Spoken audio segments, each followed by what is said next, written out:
We're back here on the CCG Esports Twitch channel and back with some more League of Legends action. If you missed the first game of today, you missed a CCG win over a pretty stellar 29 seeded team, I would say myself, Bonfire. Morningstar Legends put up a pretty good fight, but do end up falling here, and that sets up CCG for a matchup with another 2-1 squad, the 15 seeded Teamless Revenge.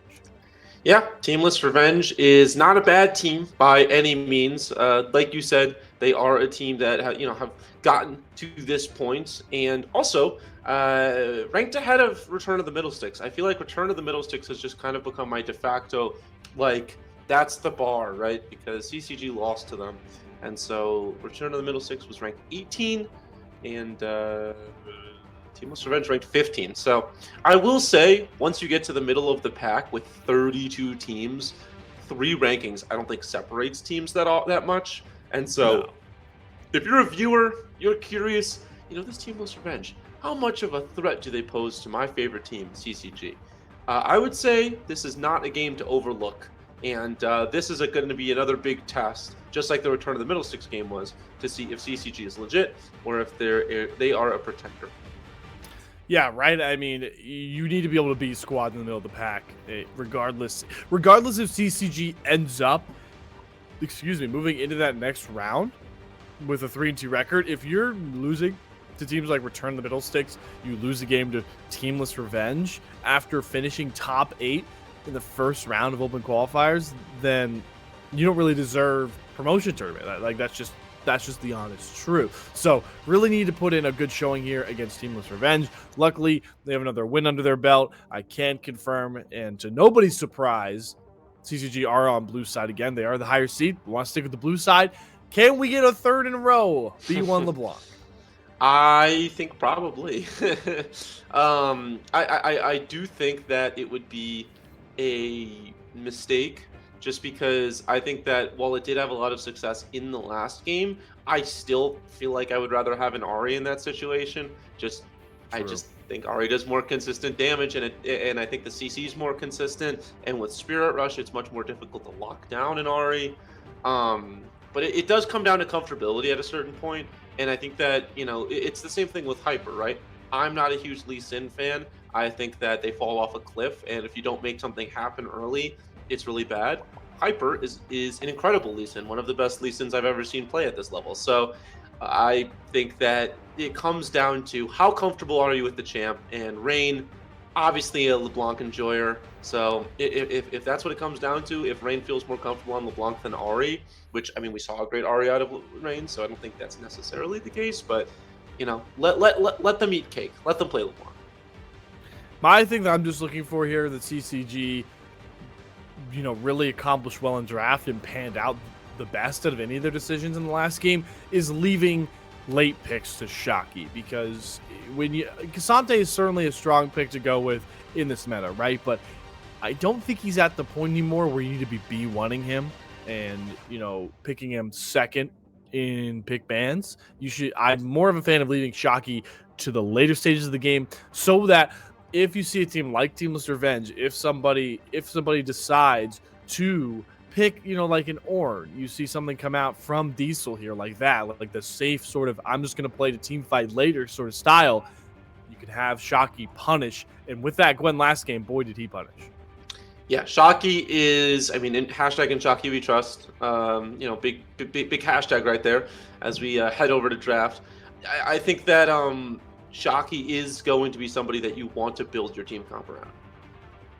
Yeah, certainly want to look to see how they build this comp. Is I believe draft will be starting shortly. Not quite started just yet, but we will be getting underway with that very, very soon, which does give us a lot more time to talk about kind of just the total slate of today so far. We haven't had too many crazy upsets like we did after the first game on Saturday, but I will mention, and if you weren't watching, Mirage Alliance nearly lost a pretty big game. Their match, they actually nearly dropped to, I believe it was Cold Hearted, the 13th seed, and Bonfire, did you get a look at that comp? Because I want you to try and guess the comp the Cold Hearted pushed, and I guarantee you probably will get like none of the champions?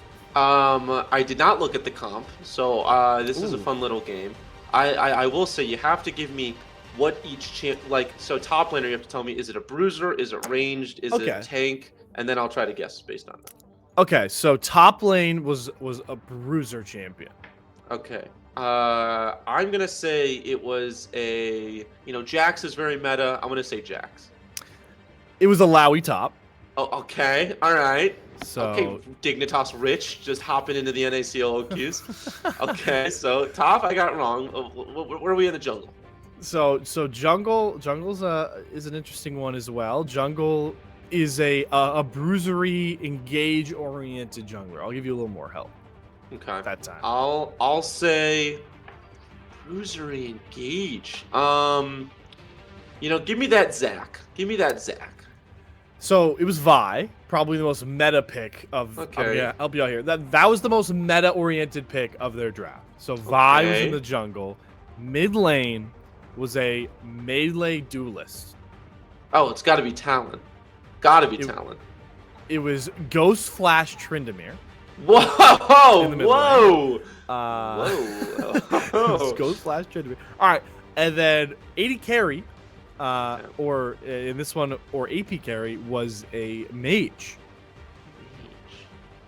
It's a mage. I think Syndra bot still sometimes sees play, so I'll say Syndra maybe. It was Xerath, AP carry. Xerath. Huh.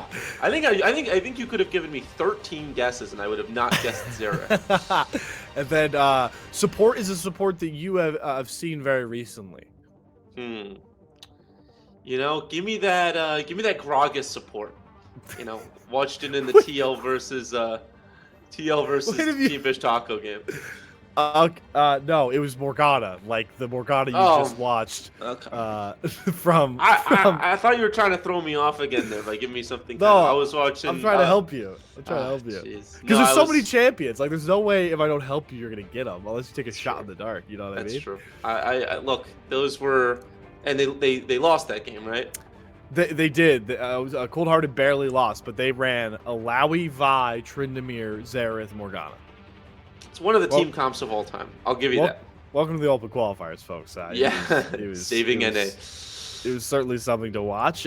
We still have yet to jump into draft so far here, but so I want to go back to a topic you kind of explored at the end of game number 3 there, Bonfire. You talked about when it comes down to Lunar, such a stellar Tristana game, and then not really a fan of the champions utilized the last 2 games coming out of Lunar. What champions would you like to see him land on in this draft? Lunar, yes. I think, and I sound like a broken record, and I apologize, but I think that if the Tristana game told us anything about how Lunar likes to play the game, and if the last 2 games have shown us anything, it's that Lunar needs to be on something with mobility. That is my opinion. Well, looks like we're been thrown off here. So we actually had the wrong link for the draft lol. So we're actually, hey, look at this. We're all the way halfway through the draft here so far. So out the gate, boy, am I a fan of this CC. This is quite literally far game 1 CCG draft.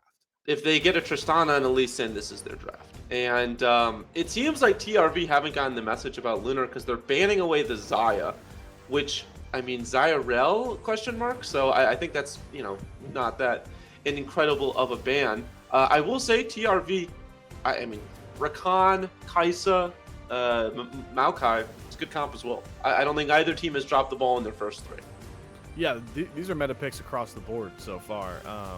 The Xayah ban makes me think, and the Aphelios ban makes me think that this Kai'Sa is very much likely in the AD carry role. You still can see your flex mid. She's still prevalent mid, but if you're banning out Xayah with a Rakan up, you're very likely taking the Kai'Sa with the Rakan. No Tristana going to be available for Lunar. That was taken away in that first phase of bans. And it looks like CCG are just perfectly content here, trying to target away these mid laners, trying to take a little bit of a hit to Klexo's pool. You know what I want right now for Lunar? What? Give me that Nyla. Give me that Samira. Give me something with the Rel. Give me that Nyla, baby. I think Nyla especially with how close range they all are. Give me that Nyla. I love it. No Xerath? You don't want Xerath here? No, I actually, nah, no, definitely not. I think that I do not want a Xerath here. No Syndra? Also, there is no Syndra. Oh no, they did not ban Syndra. Never mind. They were hovering the Syndra. No, they like need Syndra AD. here? What are we doing here? They need AD. well, Stop with the shenanigans. Teamless Revenge are certainly going for some AP here. The Vigar gonna be locked in there. Doesn't take a lot of skill, but what he's effective in is tiny mass destruction of damage, and certainly will get that done. Ashe was left up. I really would like the Ashe pick a lot. You don't need a ton of AD. Like, you don't need a ton of sustainable AD damage. You can pick a utility AD carry here because you have Hyper on that Renekton in my mind. And that CC chain of Rel and Ashe can be really, really deadly, especially with the buffs to Triforce. They are going to end up going with the Jinx, which does back the scaling comp. And the Viego hover makes a lot of sense. So CCG, they'll go away from the Ashe, but they'll lean heavily into Reset City if this Viego gets locked in. Yeah, I don't hate it. I did like the Ashe. It obviously doesn't bring the mobility that I kind of wanted out of Lunar, but I think that I just imagine the CC with an Ashe arrow into a Charm, into a Renekton stun, into Rel's everything. It does make it a very, very prevalent pick comp, and Vigar just doesn't really have that much movability. So I didn't mind it, the Ashe. I do like the Jinx a little bit because realistically you have enough consistent CC. You've got frontline for days. I do think that the Jinx is probably the correct pick. We just need to see Lunar not get hit by a Nature's Grasp. And so if they can manage that, this could be huge. But the Olaf's going to be picked up. Yeah, and this is going to be a shocky test. Yeah, we were going to say, what's the big counter? You leave up R5 to counter Shocky. What's intriguing, though, to me, Bonfire, is they must have really wanted the Rakan because you had that counter available earlier. You could have taken that counter a lot earlier out the gate and then maybe tried to set up a different counter here. Maybe pick up a support counter, or sorry, a jungler counter. You like a different... Oh, well, they already picked Maokai. I'm just a fan of taking the counters when they're given to you, you know what I mean? And that wasn't necessarily capitalized on here, but the Olaf still ends up being a counter and will make up for a slugfest in that top lane. I will say I do think picking the Rakan here is the right idea. It goes very well with the Kai'Sa. There's a good chance it gets banned if it goes through. Also, the Thresh was immediately banned, so then you start to get into like not easy pickings in terms of what you can pick. Because it's probably going to be a Rakan Nautilus ban, and then it's like, well, Alistar, Leona, how do we want to do this? So I think you got to pick up the Rakan there, and you still obviously get the counter pick for the Olaf. And it didn't really feel like anybody got counter picked super hard, you know, to an extent where it's just an unwinnable lane. I think the hardest lane is probably going to be for Shocky, but in Shocky we trust. So in Shocky we trust indeed, and it's going to be really fun to watch this CCG comp if they can get out of early game and into that mid game without giving up a substantial snowbally lead or even ahead, because man, oh man, these fights are about to be something. You've got Rain running around, Spirit Rush likely to go Everfrost, just locking down a lot of opponents. We know what Shocky can do on this Renekton already if you missed game number 1 of this open qualifier run. Absolutely tremendous. Deetro's Rel was balling out in game number 1. That's a ton of CC. And I'm not even talking about the 2 champions who thrive once a kill has been found in the team fight. Yeah, I think that the resets are really where it's going to be, you know, live and die. If you're not able to get that initial kill early enough, Jinx is not going to get excited. Hyper's not going to be able to possess a dead body, and it could be deuces. So keep an eye on that. I think also if they're going to try to pick someone out in a team fight, it is going to be this Vigar. The biggest issue is it does kind of feel like it's a disengaged comp for CCG, because while they have fantastic engage, whenever you're going against an Olaf Maokai, when they both have ults up, if you're running directly into that, it's going to be difficult. And so it's going to be a hard way to play these fights out, just because you kind of do need to bait the Ragnarok and the Nature's Grasp before you can really, you know, fully commit to something. The more I look at this draft, you bring up a good point. I'm questioning the Vigar pick from Alexo here, because yes, Kai'Sa forward, Rakan forward, Maokai forward, Olaf, the most forward in teamfight champion of all time. Vigar, you can drop the cage forward if you want, but you're not running forward. You're really, your bread and butter is playing back and waiting for people to come to you. So I'm gonna be really intrigued to see if Alexo gets disjointed from the way his team wants to play in these fights as the game progresses. I think that it's a fantastic scaling option, and I think that it goes really well into the Renekton and into the Viego, and to an extent into the Ari. I mean, when you push people pushing into you, I think that's where Vigar really stands out. But you raise a good point, which is like this is a engage comp from TRV. They've got an Olaf, they have a Maokai, they have a Rakan, and so I do think there's a world where this Vigar is kind of left out in not a fantastic position to get all the damage across. Well, fantastic position for me is being on this desk casting CCG alongside this guy in our production as well. But we're going to be able to get into game to do some more casting bonfire. But to do that, we have to go to a break here as we have through spectator delay. So we're going to take a short, I promise, intermission. On the other side, find out if CCG can punch that pivotal third win in this open qualifier bout. Big time spot here for CCG, your 5th seeded team in the North American Challengers League Open qualifiers. It's our 4th match, but the big number to watch out for is the number 3. That's the goal to reach the next round of these OQs, or I guess it would become CQs by that point. But regardless, CCG and Teamless Revenge both at that 2-1 mark. We've gotten through the draft. We've avoided any kooky pauses this time around bonfire, and we're certainly bigger fans of this draft than any of the last 2 we've seen. Yeah, I'd agree with that statement. Also, I think we know what the B stands for in Anori B. It's Anori Boob, which is, I'm allowed to say that because boob can mean a lot of things. It's not like casting someone with just a swear word in their name. A boob can be someone who's not very smart, which I'm sure this Kaisa does not want to be. Because when you're going into a Rel Jinx, one misstep and you'll be looking like a boob. Yeah, every time I hear that, all the Drake and Josh enjoyers. I know. I was about to say Drake and Josh, Megan. man. Yeah, Megan loved to mess with those two and call them Boob and Boob 2 very often. I'm curious, Lunar. You talked about the Nature's Grasp in the draft, right? Potentially could run Cleanse here. Goes for the Ghost with Jinx. I'm curious exactly how you feel about that because Nature's Grasp has got to be one of the easiest abilities to cleanse in the game.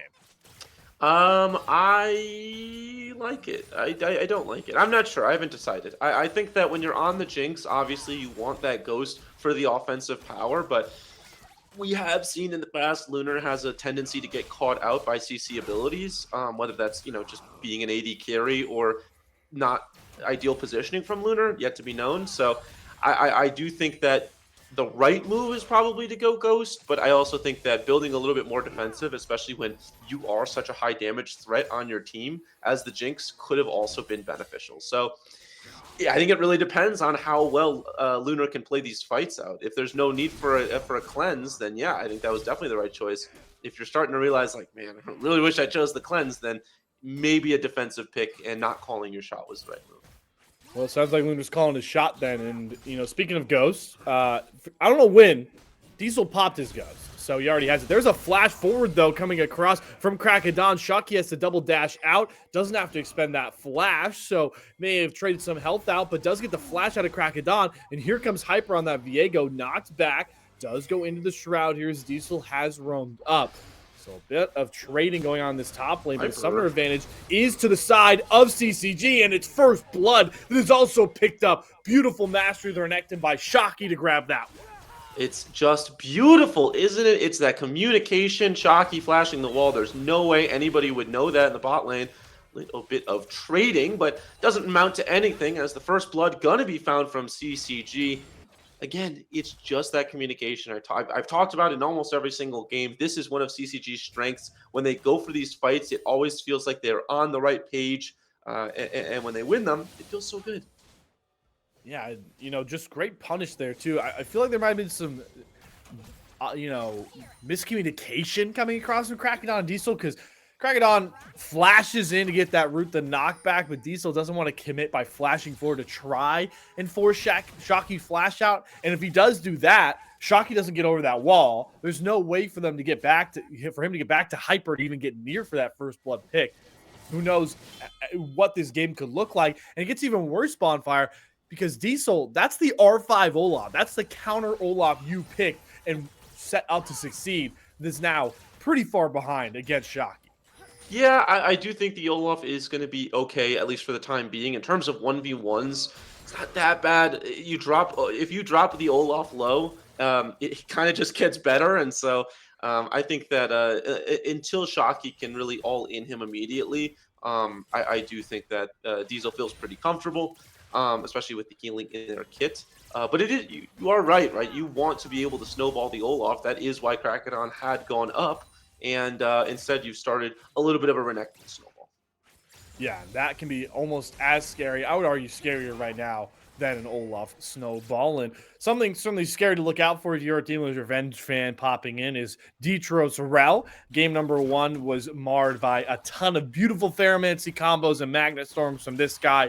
It's absolutely electric to watch him play on Rel. And he's got another task ahead of him this time. I mean, Bonfire, he's even had it banned out in a game by this point because it's so good. Rel kind of has that ability right now, and now Diesel popping the ghost here. There's that flash that he didn't use, and maybe he will have the advantage on Shocky. There's the axe to find the kill. Diesel picks that one up, and now can he fight Hyper? That low HP healing is just too much for Hyper to deal with. One more blow will take him out. He flashes to get the stun. Hyper turns it on his head to find the trade. Hyper, beautiful right there, but we have no time to talk. Trading in the bot lane, not going to amount to anything. So we do have time to talk about Diesel and Shocky battling it out. We're going to go to a quick replay. Watch this one again. Yeah, I want to watch this one again. This is just great mastery here. Like I said, the recognition on Olaf, once this Renekton had burned both of the dashes along with the stun, you're just in a terrible position. The slow's constantly coming across, ends up falling, and I didn't think Hyper had the damage here. When you're going against an early game Olaf, look at how much damage that they do. Does end up going over to Hyper because of a beautiful play, but man, that could have been disastrous as Diesel ends up dying. Hyper going back to the well that keeps on giving.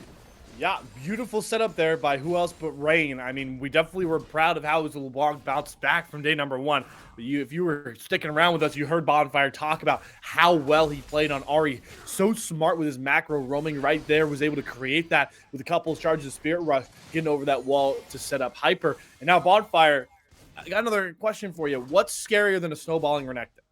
I would say a snowballing Ahri or a snowballing Viego. That's where I was going. 2-0 and 1 Hyper. Viego is stupidly scary by this point, and he does not fall off at any point in time, regardless how much you give him gold early. Yeah, 100%. I will say, kind of tongue-in-cheek right here, do you wish that you had the LeBlanc in that situation? No, jokes aside, this goes back to why I love the Ahri so much as they get stunned up right there. It's just so good for roaming, and while the LeBlanc is strong in terms of the one-shot potential, I just think that there's more consistent damage on the Ahri, and with the 3 charges of the Spirit Rush, you're just going to be landing your CC more often. And when you have that Renekton, when you have that Viego, you can chain it into something beautiful. Right there, they're able to put Diesel even further behind. So while Diesel has tried to do whatever they can, it seems like there is a tent and a campsite being brought up in the top side. We haven't really heard from Kragadon since that first real blunder to give away first blood. Feels like he's just been farming up.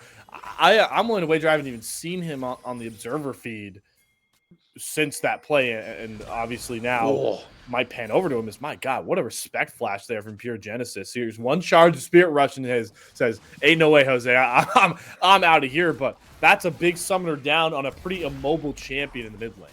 Yeah, and for Hyper, that means that the big bug is in the cards, because when there is no flash on this Viego, on this Vigar, it's not a lot that you can do in this situation. They recognize the advantage. They even roam down Shocky, and they're able to pick it up. Diesel just going to be coming down a little bit too late to see it fall, and so this is more what we want to see out of CCG. This is much, much cleaner. This is kind of what we were expecting to see as the beginning of the day came across, and this is just beautiful, beautiful clinical work from the team.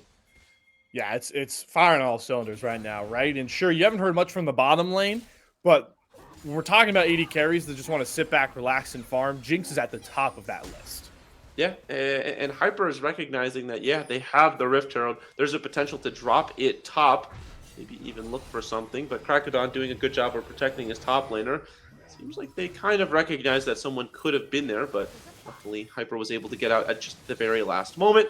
And yeah, in the mid lane, again, when you're going against a Vigar, it's the roaming that kills the enemy team. And right now, that's kind of what has been the disaster for this TRV squad. It's this roaming Ahri, it's Hyper, all focusing on the top side of the map. Krakadon, for all that they're trying to do on this Maokai, they are always one step behind.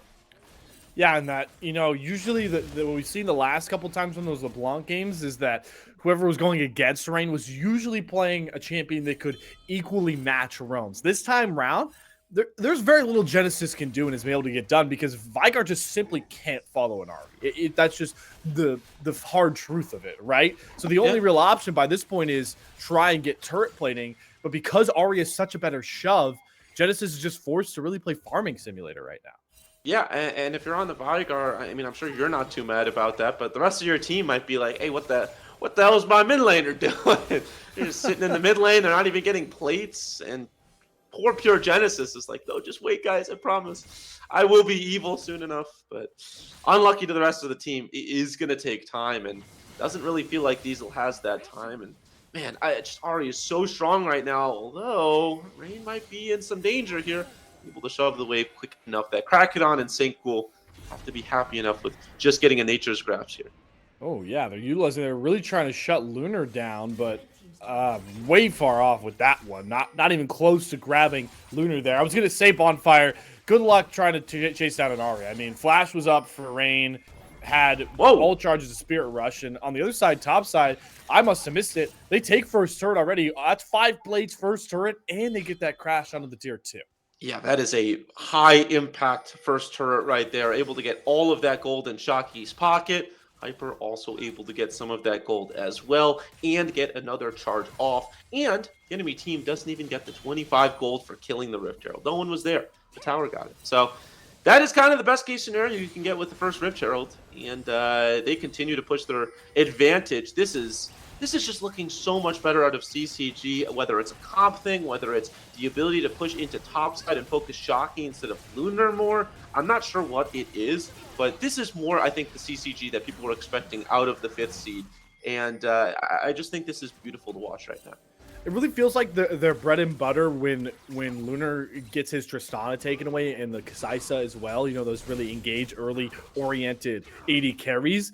That the best recipe for CCG is just playing topside. But mid is where we go now. Big stun coming across. They're just going to blow up and get a huge shutdown onto Hyper. Big double stun coming from Detro. Huge charm. Rain's going right over for St. Ghoul. Picks up that kill. Excited Jinx. Lunar's just going to run down this Maokai. A big double. So they blow the shutdown, but they come out the victors of that fight. Yeah, they did a fantastic job. And all the credit to Detro right there on the rel. Just like a magnet was attracting them the entire time. They had to just try to kill the rel, and just too tanky to be able to do anything. But we do have a replay, but it does feel like Rain might have an opportunity here. Doesn't look like any more. Rain definitely wants to try to kill this Kaisa here. I don't think there's an opportunity, though. No ult, doesn't have that Everfrost completed just yet, and low mana, so Rain, I think, is just going to be catching this wave. So, Bonfire, take us through what that last fight looked like, because it did not start how Hyper wanted. Yeah, I think Hyper got caught off just a little bit right here. See some trading in the top side, and then Hyper, trying to go help out, gets that stun from the Vigar. They blow up Hyper, but again, look at Detro this entire time, soaking up all the attention, all of the damage, and if you do not focus the Jinx is going to focus you. That is exactly what happened. That's the kind of play where if you're an AD carry, you just go, yeah, my support's better, because that is the easiest double kill you're ever going to get as a Jinx. Yeah, I mean, if your support's making sure you're not getting focused, then you should be sending flowers, chocolates, a lot more than just honoring them after your solo queue games, FYI, folks. Yeah, where's mine, Slayer, when we play together? Because, I have some great support games on your AD carries, and I think my chocolates are still in the mail. Yeah, they'll be there soon. They'll be there. They'll be there shortly. All right. The tulips, right? The purple tulips. Those are No, your favorite that's me. That's flowers. me. I do Yeah. love Okay. Yeah. tulips. Yeah. All right. You're quite the romantic. I appreciate that, Slayer.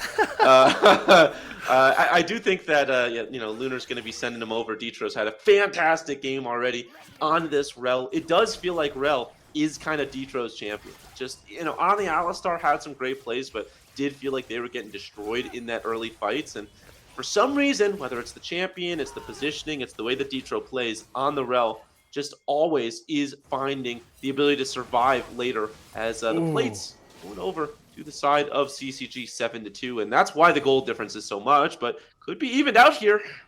Yeah, good luck catching rain. I mean, yeah, 1, 2, 3. See you later. I mean, there's just no catching an Ari when she has all these abilities up. Interesting note, though, here from Rain. Game 1 on Ari. Went for that Everfrost. This game is rocking the Liandry. So doesn't want that extra CC, doesn't want that extra utility, and is opting for more just overall damage, really trying to snowball and burn this front line. And it's a fair build path. There's a lot of ways to go with Ari. I don't hate this with the Maokai, Olaf, and Rakan running at her.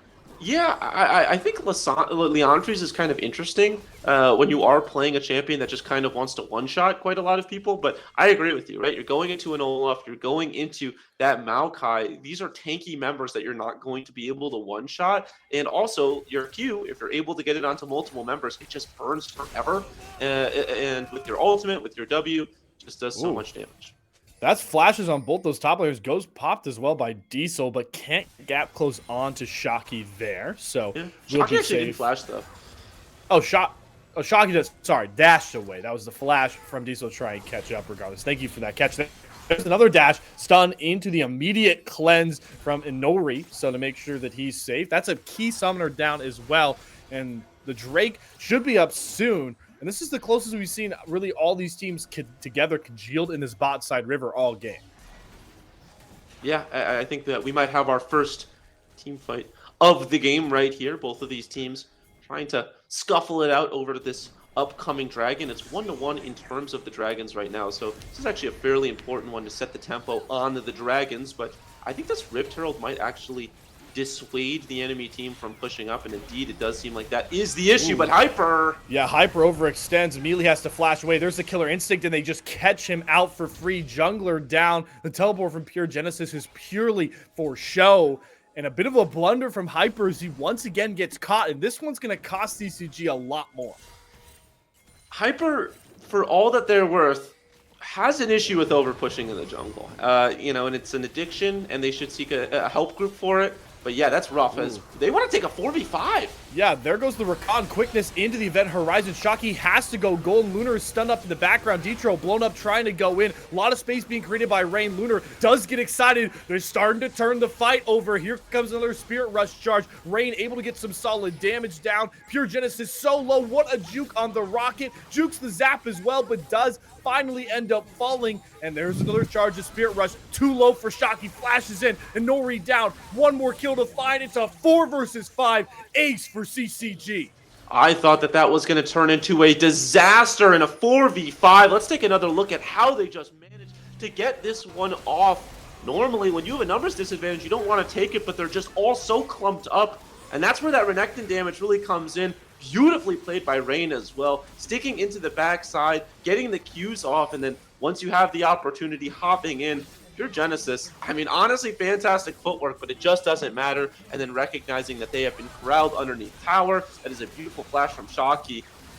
And, yeah, 4v5 ace. You don't see those very often, especially because the game wasn't so blown up at that instance. It was still fairly close, but they just knew that when you've got Detro and you've got Shocky, when everyone's clumped up, that is just going to be a disaster for the enemy team, and they profit. The stars align for Renekton players when they have Dominus open and they see champions in a tight little blob like that. And boy, did Shocky show off exactly why there. Just so much damage when he goes in and is able to pop that Gore Drinker in front of 5. Hyper, nearly gets caught up again. Shockey does pop that dominance, like I mentioned, just to create some space. But they're going to keep pressing the issue here. I don't know how much further they want to go up. They do have the even numbers. Red buff is secured. Hyper going to get a stun. Blown up, though. Trapped in the event horizon. There's the primordial burst. Detro onto the backline. A huge set of stuns. A big super mega death rocket. Lunar on a killing spree. Clean up all the kills. And Rain with the drive-by picks up 2 of his own. You can find Hyper, but CCG will take you out of the fight. Again, that is just beautiful. Lunar is sticking to the back lines. Let's take another look at this one.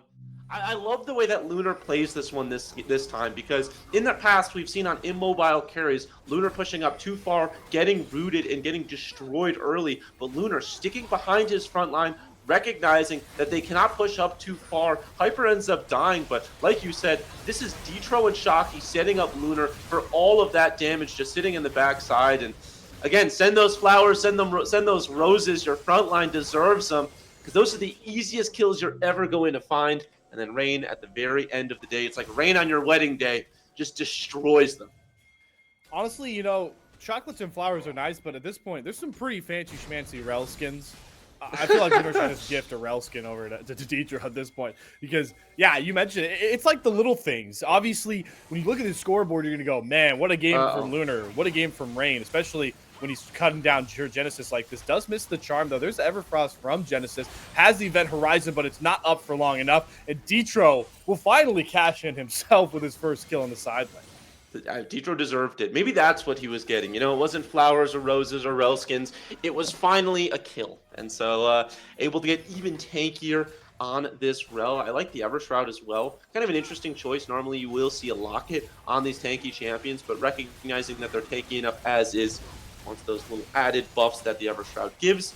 And it is just going to be a Baron Rush here. Hold on. Yeah, I don't know if they want to 50-50 this, and Krakadon had no chance, actually. Secure from Shockey, of all the people. That Nature's Grass coming out far too late as well. Though, not really sure why that came out. I guess disengaged, but they were far away from even being close to coming across. In this game, Bonfire, to put it simply, is just blown out the water, but they might be able to pull this gold lead back if Shockey overextends. They are grouped up here. Hyper waiting in the wings. We know he likes to overextend, and they are going to try and jump Lunar. There's a big chunk of damage, though, on top of Diesel. He popped Hyper? Ragnarok as well, and now they're going to go jump Hyper. Immediately has to use Heartbreaker and Flash, or Heartbreaker to get away. There's the Killer Instinct from Inori trying to chase him down. The Blast Cones are your friend, Hyper, and he is able to get away. And who pays the price?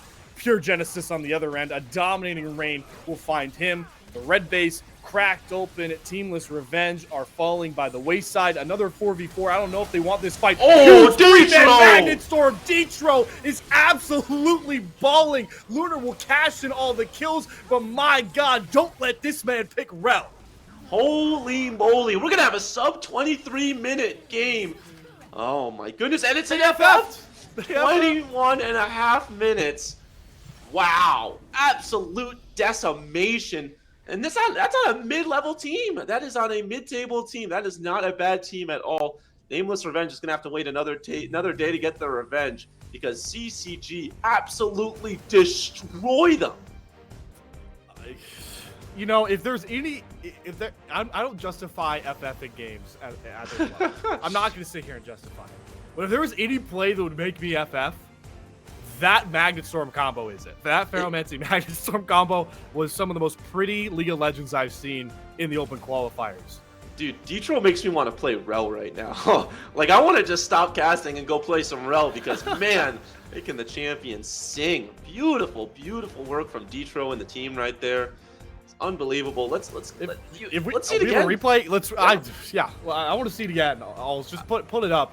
I take us off screen. All right, folks. This is called Why We Play League of Legends, and it'll be here in a bit. Here, it'll get here. And Bonfire, I feel like we don't. I don't even need to say anything. I feel like we just let this happen, right? Yeah, maybe like Ave Marie in the background this entire time. Ave Marie! Oh my goodness! That's why we play, folks. That's why we play right there. Oh my God! You think you're in an NBA advert? This is why we play. I mean, literally, right? So it's 20-5 in kills. It would have been a 20, maybe 22-minute game if they didn't FF, but that's a 21-minute heater from CCG. So they go from it's been a roller coaster, right? Bonfire. I mean, we had the Tempest Gaming game at the start that went 23-45. We thought, man, this team looks like a team that we expect to go 4-1, maybe even 5-0, if I dare say. They falter a little bit against return to the middle sticks. They don't look flawless against their next opponent when they take on the I'm blanking on the 29th seed name now. They take on I feel so bad. Morningstar Legends. They take on Morningstar Legends earlier, but that game was their most dominant of the entire open qualifiers. It gets them that third win, and boy, I don't want to play this CCG team for a four-win spot if they're looking like that. I can't imagine any team, in this open qualifiers is looking at CCG feeling comfortable anymore. That return of the middle sticks game kind of feeling like a blot on a pretty flawless record so far. Obviously, that third game against Morningstar wasn't the cleanest, but they did end up closing it out sub 35, I think. So you can't be too mad about that. It didn't really ever feel like Morningstar was ever in the lead. They were just kind of, always caught up. But this game, I mean, this is a statement win right now, especially going into their final game. The difference between 4-1 and 3-2 actually fairly significant. But the most important thing, pop the champagne, shoot the fireworks off. This is a qualified team. CCG making it past this open qualifier stage. They've done the heavy lifting. Now it's just the frosting on top. Yep, the frosting will be how can they situate themselves for the group stage once we get there and the qualifiers start closing down. We're not ready to close down shop on this stream yet, though. As I remind you, Sunday is about 3 games slate. So we do have to take another extended break, figure out who CCG will be taking on in that pretty big 3-1 matchup. But for now, we're going back to that good old faithful intermission screen, and we'll see you guys in hopefully about an hour for the final game of the open qualifiers from the CCG Esports Twitch channel. You won't want to miss it.